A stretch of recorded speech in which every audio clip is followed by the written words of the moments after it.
Hello दोस्तों, काफ़ी लंबा समय लिया मैंने अपनी वीडियो को दोबारा से अपलोड करने में। कुछ कारण थे जिस कारण वीडियो अपलोड नहीं कर पा रहा था, बट हम दोबारा शुरू करते हैं। आज की जो वीडियो है तांडव 8। आज इस वीडियो में बात करेंगे हम कुछ और महत्वपूर्ण जीके जैसे क्वेश्चंस के बारे में। मैं उम्मीद करता हूं कि आपका सपोर्ट हमें जरूर मिलेगा ताकि हम वीडियोस डालते रहें और आपको अच्छे अच्छे क्वेश्चन प्रोवाइड करते रहें। बिना ही देरी के चलते हैं लैपटॉप स्क्रीन पर और देखते हैं आज के कौन कौन से इंपॉर्टेंट क्वेश्चन। तो दोस्तों, हम आ गए अपने लैपटॉप की स्क्रीन पर और आपके सामने सबसे पहले इस वीडियो के लिए एक थॉट है जो मैं आपके साथ शेयर करना चाहूंगा। काबिलियत इतनी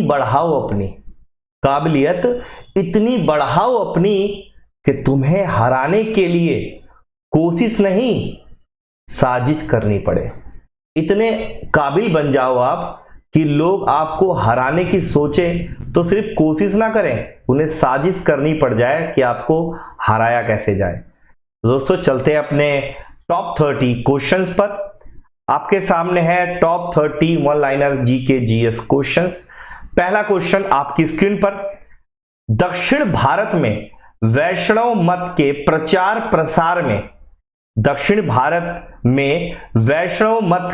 प्रचार प्रसार में किन लोगों ने महत्वपूर्ण योगदान दिया था? तो आपको याद होगा, आपने पढ़ा होगा इस बारे में कि अगर दक्षिण भारत की बात की जाए तो दो आपको शब्द सुनाई देते हैं, नैनार और अलवार। ये संत जो थे, महात्मा जो थे, इन्होंने ही दक्षिण भारत में वैष्णव मत का प्रसार किया था। जो अलवार थे उन्होंने वैष्णव मत बोले तो विष्णु भगवान का, और अगर नैनार थे तो वो भगवान शिव महाकाल के लिए उन्होंने प्रचार प्रसार किया था। बात करते हैं क्वेश्चन नंबर नेक्स्ट की। हड़प्पा निवासी किस वस्तु के उत्पादन में सर्वप्रथम थे? मतलब जो हड़प्पा निवासी थे वो किस वस्तु का उत्पादन सबसे ज्यादा करते थे या प्रथम नंबर पे करते थे? तो वो था कपास, जिसको आप व्हाइट गोल्ड बोल सकते हो।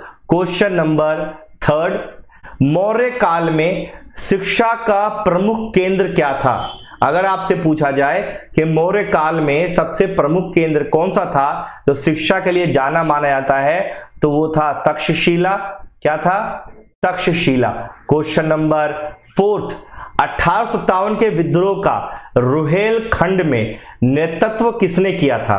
तो आपको पता होगा, लखनऊ से, झांसी से, कानपुर से और आपका रुहेलखंड से, बिहार से, दिल्ली से, हर जगह से अलग अलग जनों ने नेतृत्व किया था 1857 के विद्रोह में। मैं आपको कुछ नाम बता देता हूं। जैसे अगर बात की जाए लखनऊ से तो बेगम हजरत महल, कानपुर से आपके थे नाना साहेब, और आपके झांसी से थे झांसी की रानी, बिहार से थे कुंवर सिंह, और आपको पता ही होगा दिल्ली से थे बहादुर शाह जफर।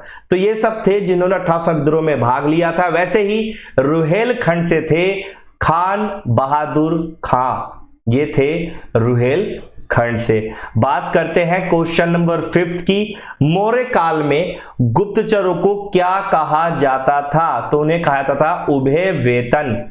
क्या कहा जाता था? उभय वेतन उन्हें कहा जाता था। जो मौर्य काल में गुप्तचर होते थे, जो यानी कि जैसे बोलो कि जो छुप के या किसी बातों को ध्यान से समझकर या किसी की जासूसी करके इंफॉर्मेशन लाया करते थे। क्वेश्चन नंबर 6, अस्तो मा सदगम्य कहां से लिया गया है? तो ये लिया गया है ऋग्वेद से। कहां से लिया गया है? ऋग्वेद से ये लिया गया है। क्वेश्चन नंबर 7, निम्नलिखित में से कौन सा शहर चोल राजाओं की राजधानी था? तो याद रखिएगा, तंजौर जो शहर था ये चोल राजाओं की राजधानी था। क्वेश्चन नंबर 8, किस मुगल शासक को आलमगीर का कहा जाता था? तो औरंगजेब को आलमगीर कहा जाता था, और औरंगाबाद में बीबी का मकबरा औरंगजेब ने ही बनवाया था। क्वेश्चन नंबर 9, पटना को प्रांतीय राजधानी किसने बनाया था? तो ये बनाया था शेरशाह ने, शेरशाह सूरी, जिसने ग्रांड ट्रैंक रोड भी बनवाया था। क्वेश्चन नंबर 10, मुगल सम्राट अकबर के समय का प्रसिद्ध चित्रकार कौन था? तो दशवत था। दशवत प्रसिद्ध चित्रकार था मुगल सम्राट अकबर के समय। क्वेश्चन नंबर 11, अकबरनामा किसके द्वारा लिखा गया था? तो अकबरनामा लिखा गया था अबुल फजल के द्वारा, और आईने अकबरी भी इसी के द्वारा लिखी गई थी। क्वेश्चन नंबर 12, शिवाजी के राजनीतिक गुरु एवं संरक्षक कौन थे? तो दादाजी कोंडदेव ये उनके राजनीतिक गुरु भी थे और उनके संरक्षक भी थे। क्वेश्चन नंबर 13, किसे अंतिम महान पेशवा कहा जाता है? तो माधव राव प्रथम को अंतिम महान पेशवा कहा जाता है। क्वेश्चन नंबर 14, 1908 ईस्वी में मजदूरों ने बंबई में 6 दिन तक हड़ताल रखी। इसका उद्देश्य क्या था? तो इसका उद्देश्य था जो हमारे बाल गंगाधर तिलक जी थे उनको कारावास, बोले तो जेल से रिहा करवाना या उनका विरोध करना कि इनको कारावास में क्यों रखा गया है। क्वेश्चन नंबर 15, संगमकालीन साहित्य में कौन को एवं मन्नन किसके लिए प्रयुक्त होते थे? तो राजा के लिए यह शब्द यूज किए जाते थे। मैं किन शब्दों की बात कर रहा हूं? ये जो 2 शब्द हैं मैं इन दोनों शब्दों की बात कर रहा हूं। बात करते हैं क्वेश्चन नंबर नेक्स्ट की, जो आपकी स्क्रीन पर है। क्वेश्चन नंबर 16, लिनलिथगो के शासनकाल में चैटफील्ड कमेटी की नियुक्ति हुई। इसका संबंध किस विषय से था? तो इसका संबंध था भारतीय सेना का आधुनिकीकरण।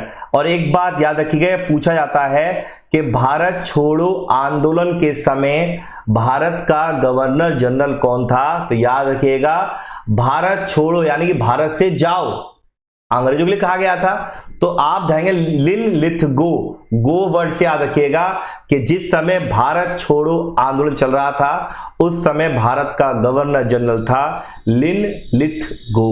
क्वेश्चन नंबर 17, अपनी दानशीलता के लिए किस भारतीय को प्रिंस की उपाधि दी गई थी? तो देवेंद्र नाथ ठाकुर जी को प्रिंस की उपाधि दी गई थी क्योंकि ये दानवीर थे, दानशीलता से बहुत ज्यादा ये प्रेरित थे। क्वेश्चन नंबर 18, मुस्लिम लीग ने अपने किस अधिवेशन में डिवाइड एंड क्विट का नारा दिया था? तो एक कराची अधिवेशन हुआ था 1943 में। इसी अधिवेशन में मुस्लिम लीग ने डिवाइड एंड क्विट का नारा दिया था। क्वेश्चन नंबर 19, सविनय अवज्ञा आंदोलन अंतिम रूप से कब वापस ले लिया गया? 7 अप्रैल 1934 को सविनय अवज्ञा आंदोलन महात्मा गांधी जी ने वापस ले लिया। क्वेश्चन नंबर 20, मुस्लिमों ने सहयोग आंदोलन में भाग लिया। इसका क्या कारण था? तो इसका कारण था कि खिलाफत आंदोलन में मिला सहयोग, उनको खिलाफत आंदोलन में सहयोग मिला था, इसीलिए उन्होंने सहयोग आंदोलन में या बोले तो असहयोग आंदोलन में भाग लिया था। यहां शायद थोड़ी मिसप्रिंटिंग है। क्वेश्चन नंबर 21, ब्राह्मण ग्रंथों में सर्वाधिक प्राचीन कौन सा है? तो शतपथ ब्राह्मण ये जो ग्रंथ है सबसे प्राचीन माना जाता है, याद रखिएगा। क्वेश्चन नंबर 22, साइमन कमीशन का वह कौन सा सदस्य था जो बाद में ब्रिटेन का प्रधानमंत्री बना? तो था क्लीमेंट एटली। ये पहले साइमन कमीशन का सदस्य था, बाद में जाकर ये ब्रिटेन का पीएम बना जब भारत की आजादी हुई थी।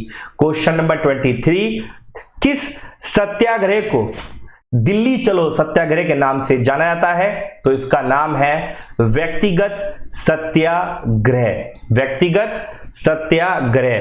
दोस्तों अगर क्वेश्चंस में कोई दिक्कत हो तो कमेंट जरूर करिएगा और नए हैं तो सब्सक्राइब कर लीजिएगा please.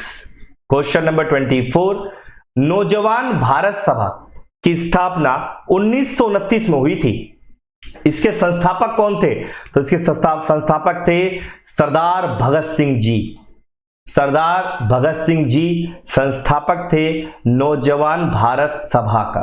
Question number 25, Muslim league ने किस दिन को पाकिस्तान दिवस के रूप में मनाया था? तो वो दिन था 27 मार्च 1947, जब पाकिस्तान ने अपना पाकिस्तान दिवस मनाया था, मुस्लिम लीग ने, सॉरी।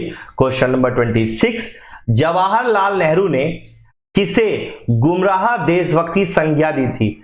तो उन्होंने कहा था जो आजाद हिंद फौज है वो गुमराह है, और जो उसके जवान है उनको ये संज्ञा दी थी कि वो गुमराह देशभक्त है। क्यों दी थी? मन में डाउट रहता हमेशा मेरे भी। 27, निम्न में से कौन सी कर्नाटक की राजधानी थी? तो आर्क्टा, ये जो क्वेश्चन है इसके 4 ऑप्शन से मैंने ऑप्शन हटा दिए हैं, इसलिए निम्न लिखा हुआ है। तो इसका आंसर है अर्काट, ये इसकी राजधानी हुआ करती थी पहले, और अब तो आपको पता ही होगी इसकी राजधानी बेंगलुरु है। क्वेश्चन नंबर 28, जब सिंध का विलय हुआ उस समय भारत का गवर्नर जनरल कौन था? तो वो था एलन बरो। एलन बरो था गवर्नर जनरल भारत का जब सिंध का विलय हुआ था।